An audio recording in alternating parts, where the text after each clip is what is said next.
बिस्मिल्लाहिर्रहमानिर्रहीम। अस्सलाम वालेकुम नाज़रीन। दो रुकन रिपोर्टर्स बेंच आपके सामने हाजिर हैं और आईनी बेंच नाज़रीन कल से फ़ाल हो रहा है। और कल सबसे पहला मुकदमा उन्होंने माहौलियाती आलूदगी का लगाया है, जो 1993 का ये 184(3) का केस है, सो मोटो है, जो कि लगाया गया है। और उसके साथ ही साथ 2003 के कुछ मुकदमात हैं, फिर 2018 के साबिक चीफ जस्टिस साकिब निसार के कुछ खुद नोटिस से कुछ मुकदमात इस हवाले से थे, पॉल्यूशन के हवाले से, एयर क्वालिटी इंडेक्स के हवाले से, वो समाअत के लिए मुकर्रर किए गए। और कल सुबह 9:30 बजे जस्टिस अमीनुद्दीन खान की सरबराही में ये आईनी बेंच मुकदमात की समाअत का आगाज़ करेगा। इस मुकदमे के अंदर ही नाज़रीन बाकी भी चीज़ें, बहुत सारी केसेस आपको आगे चल के बताएंगे, लेकिन इससे शुरू किया तो इसको पहले मुका लें, फिर आगे चलते हैं। इसी मुकदमे में नाज़रीन क्योंकि अब मौजूदा स्मोक इस वक्त चल रही है, उसका भी जिक्र होगा और स्मोक के लिए क्या इकदाम हो रहे हैं, आलूदगी के लिए क्या किया जा रहा है। स्कूल तो बंद कर दिए गए हैं, आलूदगी का बायस बनने वाली चीज़ें बंद नहीं हो रही। इन सारे मामलात को लेकर सुहेल साहब क्या लग रहा है आगे कोई लॉकडाउन इमरान खान के लॉन्ग मार्च के 24 नवंबर की कॉल से पहले आपको नजर आ रहा है? देखें, इस वक्त बड़ा ऑन कार्ड्स है एक लॉकडाउन, और पहले ही जब बहस चल रही है कि स्मोक है, उससे मसाइल हैं, तो गवर्नमेंट क्यों नहीं चाहेगी कि वो इस एहतजाज को बगैर किसी लाठी गोली के गैर मुसर कर दे और एक इखलाकी बर्डन जो है वो इमरान खान पे और पीटीआई पे शिफ्ट कर दे कि जी आप देखें ये करने आ रहे हैं, ठीक है। माहौल तो और फिर उसमें इमरान खान का जो, जब ये गवर्नमेंट में थे तो लॉकडाउन लगाया था इन्होंने, कोरोना के दौरान उस तरह लॉकडाउन तो नहीं लगाया था, बड़ी दबाव के बावजूद इमरान खान ने लॉकडाउन नहीं लगाया था और वो दबाव हर तरफ से था, बिल्कुल, ठीक है। उन्होंने कहा था नहीं लगाना मैंने, और बाद में फिर वो इमरान खान मॉडल बन गए। खैर, एहतियात तो बरती जा रही थी, गैदरिंग्स जो हैं वो सोशल डिस्टेंस का एक था, इस हद तक लॉकडाउन था। तो इमरान खान की एक स्टेटमेंट अखबारात में छपी थी, जो अब भी लोग शेयर कर रहे होते हैं, कि जलसे के लिए कुर्सियां देने वालों पर पर्चा होगा कि आपने जी लॉकडाउन की खिलाफ वर्जी की है। लेकिन लॉकडाउन में अपोजिशन जलसे करती रही है, एसओपीज की खिलाफ वर्जी, एसओपीज की, ठीक है। वो अपोजिशन के जलसे में वैसे उन दिनों जितने लोग होते थे वो सोशल डिस्टेंस से हो जाता था। मौजूदा हुकूमत उस वक्त की अपोजिशन, हाँ। तो वो अब इमरान खान पे एक जिम्मेदारी शिफ्ट हो जाएगी। हो सकता है हफ्ते के लिए ही लगा दिया जाए, 24 से पहले जी कि एक हफ्ता पंजाब इस्लामाबाद में 27 तक तमाम छुट्टियां हो गई, ठीक है जी, और फिर उनको तारीख बदलने पर वो किया जाए। अब लॉकडाउन का वो करना, वो ये गवर्नमेंट पहले से करती रही है, और अब भी कुछ ऐसी चीज़ें चल रही हैं कि शायद ये लॉकडाउन जो है फौरी अनाउंस हो जाए और उसके बाद उनको कहा जाए कि जी आपने एहतजाज करना है तो बाद में कीजिए। अब बाद में कब कीजिए, नया साल चढ़ेगा तो उसके बाद मौसम की सख्ती बढ़ चुकी होगी दिसंबर जनवरी में, वो वैसे ही आइडियल मौसम नहीं होता है एहतजाज का, फिर आपको मार्च तक वेट करना पड़ रहा होता है, ठीक है। और इस दौरान चैंपियंस ट्रॉफी, मुल्क में बड़े सारे मामलात हैं।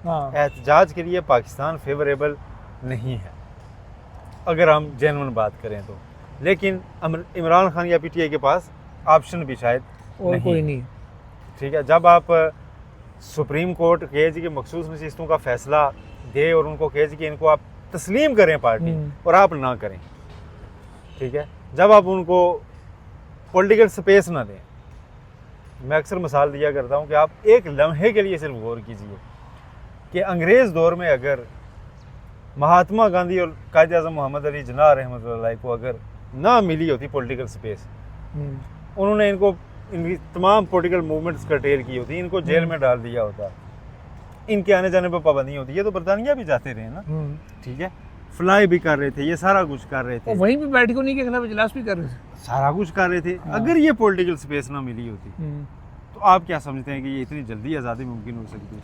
सर आप इसीलिए पॉलिटिकल स्पेस आप नहीं दे रहे कि फिर वो नया पाकिस्तान न बन जाए। पॉलिटिकल स्पेस देने से होता पता है क्या, कि आपको खुद भी स्पेस मिलती है। पॉलिटिकल स्पेस देने से ये गिव एंड टेक होता है। आज जितनी पॉलिटिकल स्पेस कर्टेल करेगी ये गवर्नमेंट, दिन जो है ना वो बदलते रहते हैं, और ये तो कोई सोच ही नहीं सकता कि उसके दिन हमेशा रहेंगे। अल्लाह का फरमान है अपनी किताब में, ये दिन है जिन्हें हम लोगों के दरमियान फेरते रहते हैं ताकि खोटा खरे से अलग हो जाए, ठीक है।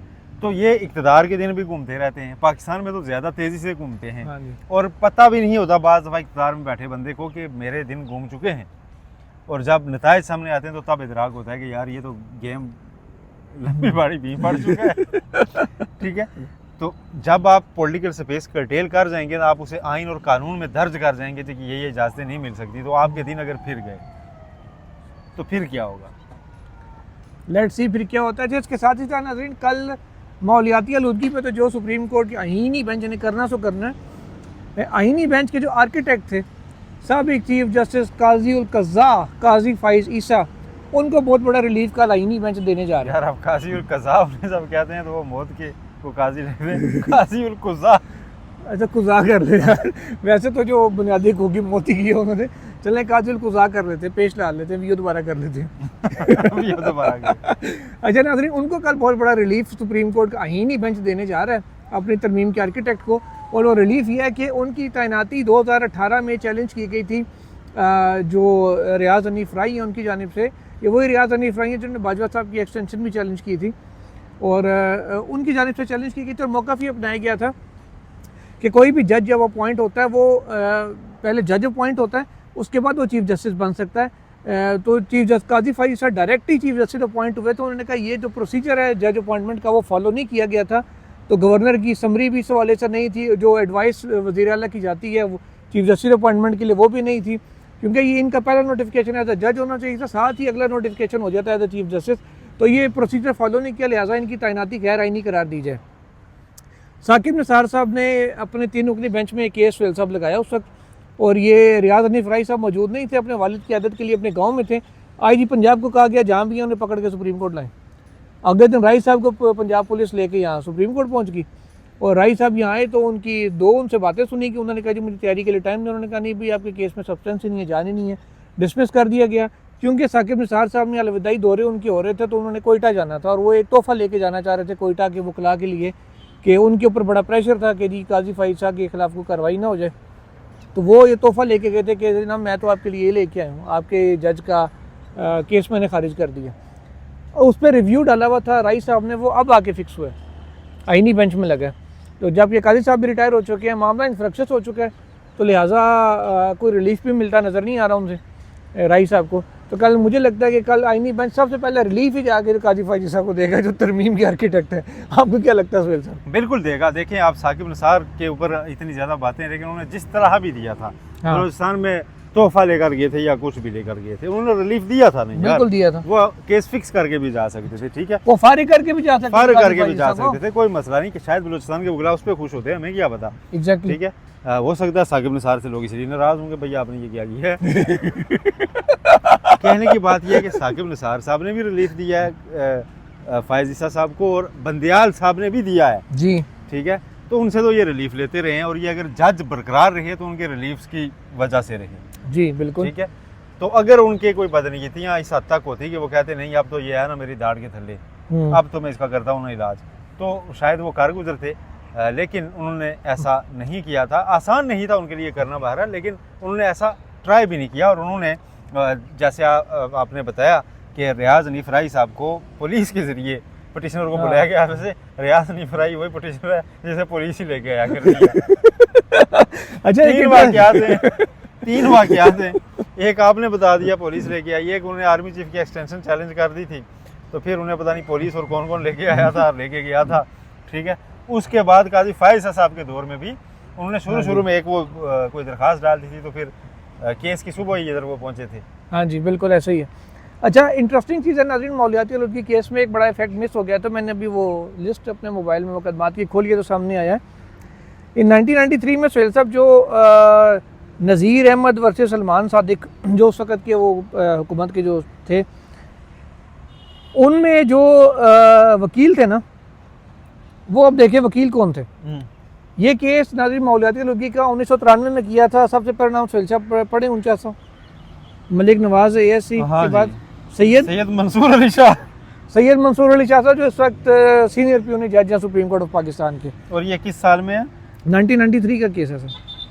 तो ये उस वक्त से माहौलियात के लिए, माहौल ठीक करने के लिए मंसूर शाह साहब लगे हुए थे, लेकिन अदालत का अंदर का माहौल नहीं ठीक रह गया, माहौल अंदर का ठीक नहीं रह गया। अच्छा, इसके अलावा नाज़रीन 14 नवंबर की अगर बात करें नहीं कि कल की, तो कल आके फिर मुकदमा जो मज़ीद इनकी समाअत होनी है वो आ रहे हैं। नारकोटिक्स के कुछ 1-2 केसेस हैं। इसके अलावा जो DG मलय डेवलपमेंट अथॉरिटी उनकी तैनाती का 2015 का केस है। इसके अलावा टेक्सटाइल मिल एसोसिएशन की दरखास्तें हैं, काजी साहब वाला हमने आपको बता दिया। इसके अलावा नाज़रीन कुछ वजारत कानून के हवाले से गुलाम मोहिउद्दीन केस है, ये ग़ालिबन मेरा ख्याल है वो है रिव्यू ऑफ जजमेंट एक्ट है, उसके खिलाफ कोई रिव्यूज़ हैं फेडरल गवर्नमेंट के। वो भी उसके ऊपर भी समाअत होगी। इसके अलावा नाजरीन जो एक और चीज़ है, बंदियाल साहब का एक फ़ैसला था, वो उन्होंने लार्जर बेंच के असूलों के ख़िलाफ़ दिया था, उसको पर इंक्यूरियम करार देने के लिए एक दरख्वास्त आई थी, वो भी लगी हुई है।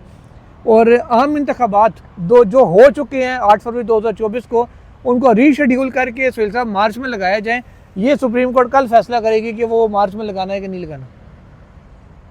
अब आके दरख्वास्त लग रही है, जो काजी साहब कह रहे थे हमने तो आई नहीं, जैसे केस आता था ज़रूरी हम लगा देते होते थे, इन्फ्रेक्शस केसेस हैं।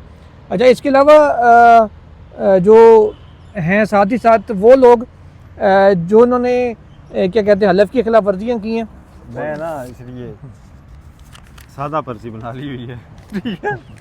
अच्छा, कन्वेंशन सेंटर को प्राइवेट इस्तेमाल से रोकना, काजी फायसा साहब ने इमरान खान के अच्छा वो 15 पे आते हैं। मैं इसमें बड़ी इंटरेस्टिंग चीज़ है 14 वाले पे नाज़रीन, कल वाले में सुहेल साहब वो इंटरेस्टिंग चीज़ ये है कि पीडीएम के दौर में जितनी कानून साजी हुई थी इमरान खान को हटाने के बाद, जो पीडीएम 1.5 साल रही है, वो तमाम गैर आइनी करार देने के लिए महमूद अख्तर नकवी साहब की दरख्वास्त है।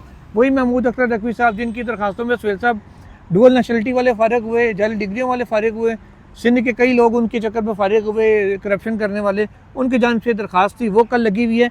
इसके अलावा तमाम वो पाकिस्तानी उम्मीदवार जो इंतखाबात में थे, जिनके के बैरून मुल्क कारोबार हैं या बैरून मुल्क असासे हैं, उनको नाअहल करने के लिए इंतखाबात से पहले वो दरख्वास्तें भी समाअत के लिए कल मुकर्रर हुई हैं। वैसे तो ये सारी की सारी इन्फ्रेक्शंस हो गई हैं, लेकिन ये मुकदमात हैं जिनको कल आईनी बेंच सुनेगा। अब आते हैं 15 की जानिब। 15 में जो मुकदमा जिन्हें आप बता रहे हैं वो ज़रा ब्रीफ करें। वो एक, चूंकि काजी साहब देखते थे कि इमरान खान किस फुटपाथ पे चल रहे हैं, उस फुटपाथ पे सो मोटो लूँ, इमरान खान कहाँ सांस ले रहे हैं, वहाँ में ऑक्सीजन की ज़्यादा फरावानी पे सो मोटो लूँ, इमरान खान किस तरफ देख रहे हैं, मैं उधर के मंजर को ब्लॉक करने के लिए सो मोटो लूँ, उनके यही होता था। बिल्कुल ठीक है। तो इमरान खान ने एक जलसा किया और उन्होंने वो कन्वेंशन सेंटर में एक गैदरिंग की, तो काजी साहब ने सो मोटो ले लिया। अच्छा, वो सुहेल साहब और उस वक्त इनका सो मोटो का इख्तियार भी था नहीं था। मैं बताता हूँ डिटेल उसकी क्या है। वो सुहेल साहब हुआ ये था कि सुप्रीम कोर्ट बार के इंतखाबात थे, उससे पहले ILF ने, इंसाफ लहर फेडरेशन ने एक वकला कन्वेंशन मुनक्किद किया कन्वेंशन सेंटर में। उसमें इमरान खान साहब गए, उन्होंने जब, याद है आपको, जब ये उस वक्त का वाक़या जब गुजरांवाले में नवाज शरीफ साहब ने जनरल बाजवा और जनरल फैज़ हमीद के नाम लिए थे, खान साहब आस्तीनें चढ़ा के गए थे, और वो बड़ा हमने समा पे स्टोरी भी चलाई थी कि जनाब खान ने आस्तीनें चढ़ा ली जब वो आए थे। उन्होंने बड़ा जब कहा कि सर्कस लगाई थी, ये वो काफ़ी उनको ले दे की थी नवाज शरीफ एंड कंपनी की। उस पर काजी साहब को तारड़ ग्रुप साहब की तरफ से मुबैना तौर पे कहा गया कि यार है देखो, तो इनसे वज़ीर-ए-आज़म हमारे मुखालफों के उसमें जाकर इलेक्शन इन्फ्लुएंस कर रहे हैं। तो काजी साहब ने इस पर सो मोटो ले लिया और रिकमेंड किया कि जनाब कन्वेंशन सेंटर में ये क्या, ये प्राइम मिनिस्टर ऐसे इलेक्शन पे इन्फ्लुएंस कर सकता है। और उस पर सो मोटो हुआ, हेयरिंग भी हुई। फिर ILF की जानिब से अली ज़फ़र साहब ने कहा जी मैंने हॉल बुक कराया था कन्वेंशन सेंटर का CDA से, तो प्राइवेट फंक्शन है जो भी हो, उस पर रूटीन में यूनिवर्सिटी के कन्वोकेशन भी होते हैं, तो ये तकरीबात वहाँ चलती रहती हैं। और हमने इसका बिल भी पे किया था, उन्होंने रसीदें भी दे दी थी कोर्ट को कि जी हमने बिल उसका अदा किया था, ये उसकी रसीद, कागज़ का टुकड़ा भी मिल गया था, लेकिन वो क्या डिस्पोज ऑफ नहीं हो सका था। अब वो लगा के चाहे डिस्पोज ऑफ करें, हो सकता है डिस्पोज ऑफ क्या कर देंगे कि नहीं, उसका लो आप गवर्नमेंट का बिजनेस बंद कर दें। इमरान खान तो हो गया ना, उसका तो हो गया, मौजूदा का कारोबार बंद कर दे, बंद कन्वेंशन सेंटर को यार। यूनिवर्सिटीज भी नहीं बुक करा सकेंगी फिर। हाँ ठीक है, प्राइवेट यूनिवर्सिटीज हैं वो यहाँ पे करती हैं, यहाँ पे काफी सारे इवेंट्स होते हैं, कॉन्सर्ट होते हैं, ईट इस्लामाबाद फेस्टिवल होता है, वो एक फेम फेस्टिवल भी यार उसको तो बंद ही करा दिया। हाँ उधर तो खप होती है। अच्छा, बाकी केसेस बताएं जी। गिलगित बल्तिस्तान की अदालतों का दायरा इख्तियार जो है वो क्या पाकिस्तान में से मुतल्लिक हो गए ऑर्डर दे सकते हैं या नहीं।